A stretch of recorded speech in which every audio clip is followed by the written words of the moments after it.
No hubo semana más propicia que esta. Para algunos, el pasado domingo no fue precisamente lo que anunciaban, una entrada triunfal a la segunda vuelta. Muy por el contrario, el camino al Calvario comenzó para aquellos que ya se sentían ganadores y también para otros que no esperaban que el conteo de votos se convertiría en una agonía.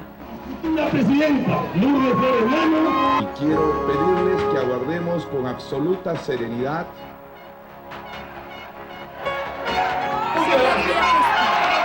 Mutis prudente y celebraciones por adelantado fueron el preámbulo del viacrucis electoral de 3 protagonistas en Semana Santa. 2 de ellos en busca de votos de fe que los lleve a la segunda contienda. Son momentos de antivoto, ¿no? No es que tú votas por tal candidato, sino que votas en contra del otro candidato. Proyecciones de infarto que, hasta este momento y a cuentagotas, revelan que la brecha entre los segundos lugares se acorta, aumentando la pasión del próximo escenario político que a todos los electores angustia. Ninguna, ¿no?, de las 3 organizaciones que ahora están compitiendo fueron claros, tajantes en el tema de impunidad sobre derechos humanos y sobre corrupción. ¿Quiénes se unirán? ¿Cómo negociarán? ¿A quiénes recurrirán para alcanzar el sillón de Pizarro? ¿Qué hay detrás de las nuevas estrategias y alianzas entre las fuerzas políticas previas a los resultados oficiales de la OMPE? ¿Hacia dónde irán las minorías? Sepa todo lo que nos espera a los peruanos.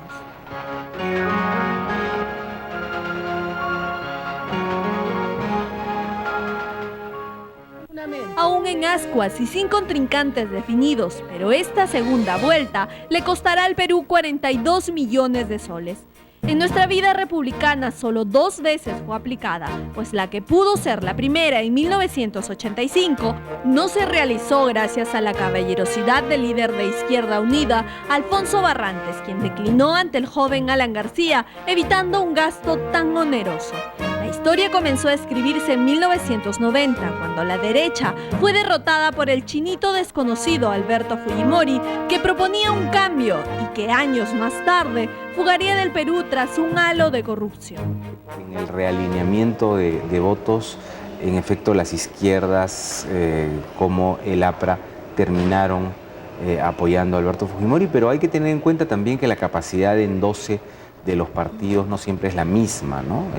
Hay partidos con mayor capacidad de endoce que otros, pero en general es el electorado el que al final termina optando por uno u otro candidato. 16 años después, nuevamente vivimos el mismo suspenso que comenzó la noche del 9 de abril. Ollanthumala iba a la cabeza y Lourdes Flores se perfilaba como su virtual competidora, pero las horas pasaron y la balanza se inclinó hacia Alan García. Pese a los disimulos, la tensión no ha cesado a menos de un punto de diferencia entre el APRA y Unidad Nacional. Lo que no se puede ocultar es la necesidad de imaginar los escenarios hipotéticos a la segunda vuelta, los acomodos y reacomodos. Hoy día estamos frente a una situación que para muchos electores no es la mejor. Entonces, están frente a una opción que no, para ellos, indeseable, digamos, ¿no? Entonces, eso me lleva a mí a pensar que va a haber un crecimiento del voto blanco y viciado, que los candidatos tendrán que ver cómo ganan ese segmento a sus propuestas, ¿no? Las cifras al 89% dicen que el candidato nacionalista se mantiene en sus 30. Definitivamente no era lo que ansiaba y para algunos analistas este puntaje no le avisora un buen futuro, no solo en esta segunda campaña, sino también en un virtual triunfo presidencial. 30% no se puede aspirar a esa supuesta gran transformación que él nos señaló y nos reiteró y nos subrayó durante 3 meses en campaña electoral, ¿no es cierto? Entonces ahora él tiene necesidad de establecer puentes, como hemos conversado ya, con las otras fuerzas políticas, y eso tiene un costo. Y dado la manera como presentó finalmente su imagen política Ollanthumala, el costo de esas negociaciones para él tienen que ser muy altas. Si los resultados se mantienen como hasta hoy, Alan García sería quien enfrentaría a Humala. El número de votos a su favor ha ido disminuyendo y por ahora pasa el 24%. Aunque en el partido de la estrella reggaetonera ya cantan victorias silenciosamente, es evidente que tienen que enfrentar dos grandes problemas: el antiaprismo y el antialanismo. El gran problema que él tiene es el enorme rechazo, la resistencia que hay por el recuerdo de su mal gobierno y por las cosas que han ocurrido también en los últimos años, sus presidentes regionales, su bancada parlamentaria. Yo creo que eso le va a ser un gran escollo, va a ser un gran obstáculo para García. Yo creo que el antialanismo va a ser un factor preponderante que va a tratar de utilizar Humala, ¿no? Pero no todo está dicho, pues Unidad Nacional no pierde las esperanzas, ya que en las últimas horas viene peleando voto a voto, lo que le ha permitido un incremento, aunque lento, en el 23% que ostenta. De pasar a la segunda vuelta, Lourdes Flores tendría que superar los errores de su campaña inicial. Lourdes Flores tiene mucho menos resistencias en el electorado que Alan García, y eso va a su favor. En su contra, que ha demostrado que hace campañas muy malas y que esas ventajas las pierde. La segunda vuelta no es un borrón y cuenta nueva, sino un reformateo. Por eso, aún las estrategias en los tres partidos finalistas aún no se deciden. Si bien desde el inicio de este proceso el APRA ha intentado impugnar más de un voto de Unidad Nacional, hace unos días su líder ha anunciado el retiro de dichos pedidos. Para evitar que se diga que uno gana porque tiene triquiñuelas, hemos preferido tomar esta decisión política y atenernos a lo que la suma de los votos diga, ¿no? Hay quienes creen que este pedido es parte de una estrategia de los apristas para ganar el apoyo del partido del MAPA en la segunda vuelta, una negociación. Unidad Nacional ha visto con buenos ojos este pedido, pero desmienten tal versión. Podría ser o la buena fe en retomar el cauce sin mayores aspavientos, o de pronto un temor al resultado. Ahora, de todas maneras, esto es un tema que ya procesalmente se inició. Y en consecuencia, lo que hay que tener aquí en cuenta es que si no hay una formalización de la petición del señor García en el sentido de que se desiste de la nulidad invocada, entonces el proceso va a continuar y finalmente OMPE va a producir una resolución. Pero la primera pregunta es, si Alan García o Lourdes Flores pasaran a la segunda etapa de estas elecciones, los votos de ambos, ¿hacia dónde se dirigirían? Diera la impresión de que el votante de Alan García y el votante de Lourdes Flores pasarían con mayor naturalidad hacia uno hacia otro que pasar hacia Ollanta-Humala. Creo que eso es más probable. Ahora, dependerá de las campañas. En el caso del APRA, la capacidad en 12 de sus electores no sería contundente, pues solo los militantes podrían seguir la consigna de apoyar al más democrático. Sin embargo, el elector común y corriente que solo simpatiza con la estrella votará de acuerdo a su conciencia. Lo mismo ocurriría con Unidad Nacional.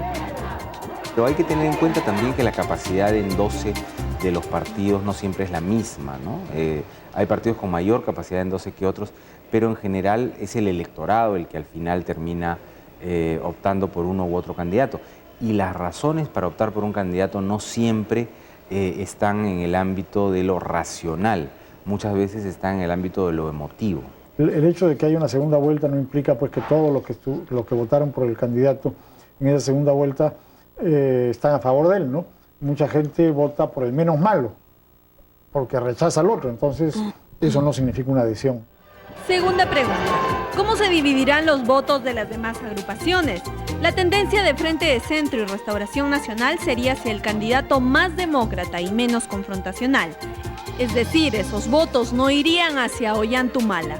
Quien votó por Acción Popular, por Valentín Paniagua, es muy poco probable que termine votando por Ollanta-Humala, digamos. Si hay algo que es el agua y el aceite, son Valentín Paniagua y Ollanta-Humala, es muy poco probable, ¿no es cierto? Entonces, se producen trasvases más naturales, ¿no? O por el Pastor Lai, ¿no? Es difícil que terminen votando por un hombre como Ollanta-Humala. Son cosas poco probables, ¿no? En cambio, que los votantes de Paniagua terminen votando sea por Lourdes Flores, sea por Alan García, suena más o menos previsible. ¿Y qué hay del resucitado bloque de Alianza para el Futuro? Tanto el APRA como Unidad Nacional han dejado abierta la posibilidad de conversar con todas las agrupaciones que estén dispuestas al diálogo en un afán por formar un frente democrático. Y no han sido descartados los seguidores del prófugo expresidente. Sin embargo, las declaraciones de la candidata Luisa María Curuliza han puesto en tela de juicio la afinidad entre Unión por el Perú y los fujimoristas. Yo creo que sería la alianza natural, ¿no? Porque en primer lugar hemos visto que una serie de militares montesinistas son los que rodean a Humala. Luego, el fujimorismo tiene votos autoritarios de gente que no cree en la democracia y que prefiere un gobierno dictatorial. Y eso es lo que encarna Humala también. Y creo que habría una alianza por la corrupción en el Congreso en caso de que ellos triunfaran, ¿no? La señora Curuliza haya lanzado de manera tan evidente, ¿no? Tan nítida, ¿no? La propuesta fujimorista, es decir, queremos impunidad, ¿no? Y que ningún candidato que aspira a pasar a la segunda vuelta, y el que ya ha pasado a la segunda vuelta, haya dicho absolutamente nada sobre esto, es, creo, un indicador, algo claro, de que hay altas posibilidades de negociar este punto. Ante una segunda vuelta entre Unión por el Perú y el APRA, esta podría ser la distribución de la población electoral. Ollanthumala tendría en su caudal electoral a aquellos votantes que comulgan con sus ideas, que ven en él un cambio. Un pequeño sector que mantiene el recuerdo del devastador gobierno de Alan García y el 7% de fujimoristas que comparten la idea del autoritarismo. Por otro lado, el expresidente García podría tener la mayor parte de votos de sus más fervientes admiradores, el apoyo de Unidad Nacional, los votos de quienes consideran que deben darle una segunda oportunidad, el 5% de Frente de Centro, el 4% de la Grey del Pastor Lay y tal vez un 1% de otros partidos. Lo mismo ocurriría si Lourdes Flores pasara a segunda vuelta. Todo depende de cuán efectivos sean los nuevos mensajes de cada candidato. Pero, ¿y qué pasa con el nuevo Congreso? Podemos tener un presidente que logre 60% de la segunda vuelta y sin embargo no tener mayoría en el Congreso. Acá hay un serio problema en donde las segundas vueltas tienen que ser revisadas, porque después de 25 años de aplicación, tanto en el Perú como en América Latina, no están cumpliendo el objetivo buscado. La nueva ley electoral permitirá que este nuevo Congreso sea menos fragmentado, donde las mayorías no manipulen a su antojo la capacidad legislativa y las minorías sean compactas e importantes. En este momento el APRA tiene el mayor número de curules seguido de Unión por el Perú, pero ninguno tiene mayoría. Tendrían que buscar alianzas. La principal característica de este nuevo parlamento es la renovación de sus miembros. Como sabemos, Keiko Sofía Fujimori ya arrebató el título de la más votada a Anel Tauson. Su presencia ha significado una reivindicación del alicaído Partido del Chino, que por cierto ha logrado un considerable número de congresistas. La figura efectivamente de Keiko Sofía ha logrado levantar esta lista que va a tener una presencia importante y que va a querer hacer valer su presencia, particularmente en los acuerdos, tanto en la confección de la mesa directiva, las diferentes comisiones y aprobación de normas. Quien le sigue es nada menos que el Perú posibilista Carlos Brus. Aunque claro, tal vez no consiga una curul, pues Perú Posible no pasó la valla electoral. Otros rostros nuevos son Gaby Pérez del Solar, Alberto Andrade, Luciana León, entre otros. Las minorías adquieren mucha importancia. Los 15 votos fujimoristas, o 13 votos fujimoristas, seguramente van a ser decisivos, ¿no?, para formar mayorías, para alcanzar aprobaciones legales. Y hay que tener, creo yo, hay que prestar mucha atención, ¿no?, cómo, ¿no?, los otros actores políticos, los mayoritarios, se van a conducir, ¿no?, frente a esto. En definitiva, esta vez los grupos menores tendrán un papel fundamental. En ese sentido, ¿cuál será el panorama para el próximo presidente? Si gana la elección, Ollanthumala y el UPP van a tener que hilar fino para construir una mayoría, teniendo en cuenta que además la segunda vuelta polariza, por lo tanto ahí pueden quedar heridas todavía demasiado frescas como para construir digamos, una mayoría con cualquiera de los dos que quede. En el caso de Lourdes Flores y Alan García tienen mayor flexibilidad porque no han hecho la campaña contra todos los partidos, como sí lo ha hecho UPP y Ollanta-Humala. Todo será una reorientación de los discursos y las poses, en busca del voto indeciso y la conquista del voto nulo, blanco, viciado, evitando favorecer a quien está a la cabeza y superando el antivoto. Entonces, ¿qué necesitará Alan García? Tiene que volverse a ganar la confianza. Y tiene que, frente al pasado que usted menciona, que ya lo conocemos muchos, tendrá que dar explicaciones, ¿no? Y decir en qué ha cambiado. Remarcar insistentemente, ¿no?, la contraposición dictadura-democracia, en donde él sería la personificación de la democracia. ¿Cómo planificará su discurso Ollanta-Humala? Humala va a tratar de moderar mucho su discurso para no asustar a la gente. Por supuesto no va a responder a ninguna acusación de violación de derechos humanos, porque no puede. Va a ocultar a todos los montesinistas que están con él, que han salido en los videos, en las fotos, los va a esconder bajo el colchón y ya saldrán después si es que llega al poder para ocupar los cargos. Esta próxima segunda vuelta ha traído a la memoria la del 2001, cuando Lourdes Flores, que ya mostraba un repunte en las encuestas, fue desplazada por Alan García. Los resultados en esa oportunidad fueron muy parecidos a los de ahora. El otro lado tiene la misma estructura casi de la votación del 2001.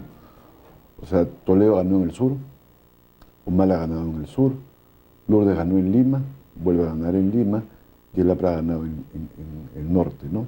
Yo creo que el electorado ve, como el hecho en Humala, a una especie de Toledo más radical, ¿no? O sea, no es como la gente quiere hacer ver a un Fujimori, es un Toledo más radical si uno ve la composición de los electores, que a su vez es la composición del voto de Fujimori en 90. Es una repetición, ¿no? Y como dice el Valls, toda repetición es una ofensa, ¿no? Me parece que es una ofensa que estemos en una elección exactamente igual a la del 2001. Es decir, en 5 años, tanto el APRA como Unidad Nacional no han logrado captar más electores, lo que advierte el desgaste de los mismos. Pero este es solo el comienzo del fin. Solo queda esperar a los resultados finales y ver cuáles serán las dos opciones a elegir. Solo entonces estará en manos del electorado quién será el futuro presidente.